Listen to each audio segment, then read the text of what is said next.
Hi everyone, Aaron here for Zollotech, and today Apple released iOS 26.4.2 to the public. iOS 26.4.2 is available around the world at the same time for everyone on all iOS 26 supported devices. However, if you're running iOS 26.5 betas, you won't have an update as you're on a newer version and you would need to use a computer in order to downgrade.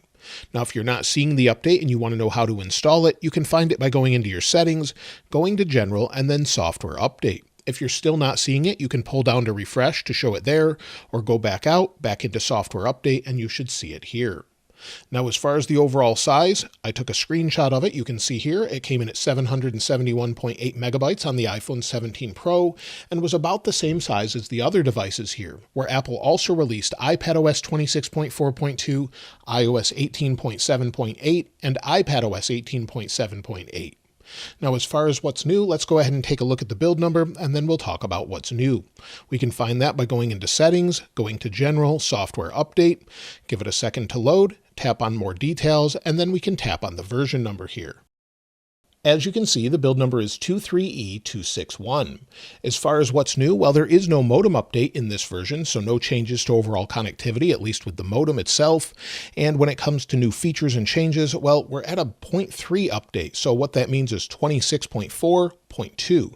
Typically, we just have bug fixes and security updates, and that's what Apple shows here. This update provides bug fixes and security updates for your iPhone. Now, I really wish they would specify what bug fixes they've actually implemented, but they haven't said anything here. But there's a few things that seem to have improved. The overall speed and usability, there's less stuttering. I haven't seen any issues opening folders, things like that. It seems much smoother this time around, so maybe they're refining that. The wallpaper bug does seem to be resolved. Strangely here, you'll see it's nice and vibrant. We'll swipe home and it stays nice and vibrant. It almost sort of fades back to vibrancy here though. So that's something it seems like they've resolved just like they have in 26.5. However, as far as things not resolved, well, one thing they haven't resolved in particular has to do with text to Siri. Typically, it would give you some suggestions here, and if I type the word Apple, we should have some suggestions as well. They have resolved this in 26.5. If I do the same thing, you'll see that it starts to give suggestions, and you can quickly open apps this way as well, and jump right into different things within the OS. So this is resolved with 26.5. It's still not resolved with 26.4.2. Also, another thing they haven't resolved has to do with iPad. For example, if you're using compact tabs, which they recently added, if we go in here, you'll see we have Google, Apple, and others. If I go into the extensions, so within the extensions here and maybe go to open an extension, it crashes the browser. This works with compact tabs only. It seems to crash it every single time. So again, if I go back in, go into an extension like 1Password, it crashes the browser if you're in compact tab mode. It has not been resolved in this update. So this is on that same version. So again, settings, if we go back to General and then Software Update, you'll see that we're on 26.4.2 here as well. Of course, when it comes to Apple CarPlay, it's been working great with 26.4.1 for me, but it's still an issue for some, specifically in Jeep and sometimes Mercedes-Benz. So hopefully this resolves it, but it will take a few days to notice that. And of course, we'll check back as far as bug fixes in the weekend follow-up. Now, as far as any other bug fixes, I haven't seen anything mentioned anywhere else. Apple hasn't updated their enterprise support website or anything else, so if you've noticed anything, I'd love to hear from you. However, as far as security updates, and we'll talk about battery in just a moment, but as far as security updates, Apple did update their Apple Security Release website. So on their website, if we scroll down, you'll see iOS 26.4.2 and iPadOS 26.4.2, along with the other updates with iOS 18.7.8 and iPadOS 18.7.8. If we go into it, there's only one thing listed here for notification services. You'll see it says available for, and of course that's all the devices here. The impact was notifications marked for deletion could be unexpectedly retained on the device. The description or fixing this was a logging issue was addressed with improved data redaction.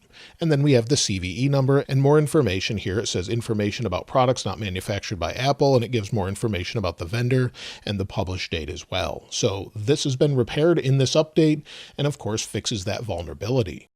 Now, as far as releases, iOS 26.5 is in the works, of course. We had Beta 3 this week, but Beta 4 or the release candidate could be as soon as next week. I would expect Beta 4 as we had that with the previous version with 26.4. So we could see Beta 4, then maybe a release candidate on May 4th with a public release maybe sometime around the 11th. It could have a public release around May 4th if we get an RC though next Monday.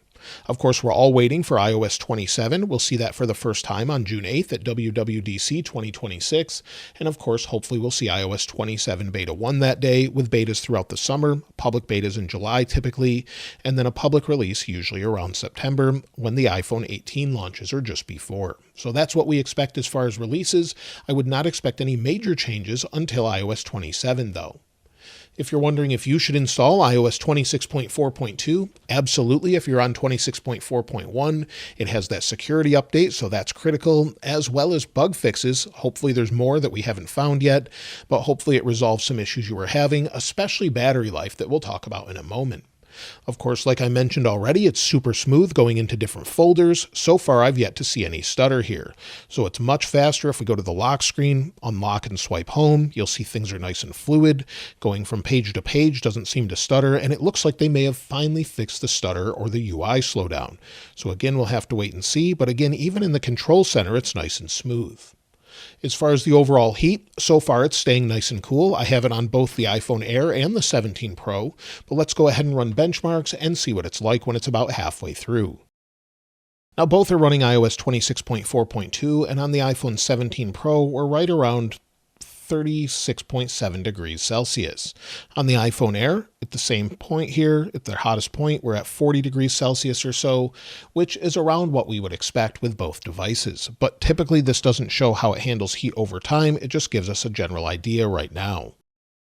And you can see the initial benchmarks for the iPhone 17 Pro are quite good, 3,873 for single-core, 9,933 for multi-core. iPhone Air is 3,747 for single-core, and then multi-core is 9,571. If we take a look at the overall history here, I did run it twice today, so I showed you the best result with the 17 Pro. It does seem improved across the board here, so definitely an improvement, and you can feel it with the overall smoothness. When it comes to battery life, of course, it will take a few days to measure, but let's take a look at iOS 26.4.1 on a phone that did quite well. So thanks to a viewer for sending this in. This is on an iPhone 17 Pro Max with 100% battery health, and you'll see he had 13 hours and 36 minutes of screen active time, 33 minutes of screen idle time, using 111%. So he did have to charge it a little bit, but that's around maybe 12 hours of screen active time, which is quite good. Now, hopefully this improves even further with 26.4.2, but it will take a few days to notice. I've been using iOS 26.5 Beta 3 full-time on my main phone here. If we take a look at battery, let's turn on dark mode here. You'll see if we scroll down, go to battery health, you'll see I'm at 100% capacity with 67 cycles. And if we take a look at usage on this update, today so far, 2 hours and 56 minutes of screen active time, 24 minutes of screen idle time, using only 33% of the battery. Definitely improving day over day for me. So it seems like it's a much better update with 26.5, at least so far, but we'll have to see what 26.4.1 is like.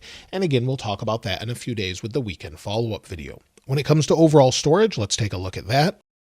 So if we go into settings and then iPhone storage, we'll scroll down. We have 26.5 Beta 3 on the left, iOS 26.4.2 on the right, and you'll see it is taking up a little more storage here, but that's mostly because of Apple Intelligence. So 14.24 gigabytes for iOS, and it's very similar with the beta compared to the public release. Of course, Apple Intelligence is a little bit more, but that can go up and down.